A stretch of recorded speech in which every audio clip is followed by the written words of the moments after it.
Note that the machine in front of you is constantly turning in the soil, driving it to run again in the farmland. It's like cleaning the farmland once.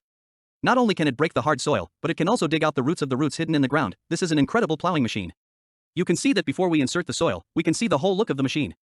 It has 5 rotator plates and 4 1-meter-long plowing blades. The plowing blade is tilted and inserted into the soil up to 0.5 meters deep.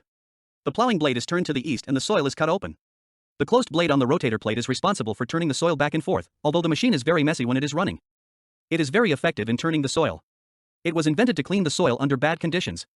It is not difficult to find that the machine can also remove the roots of the trees in addition to the loose soil. The whole process, the roots of the trees were cut off by the plowing blade first, and the roots of the trees were cut off one by one.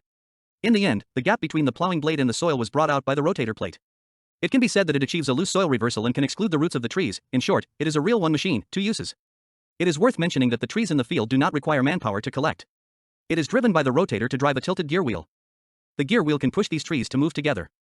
It is easy to complete the collection of trees. How is it? Isn't it very simple and efficient?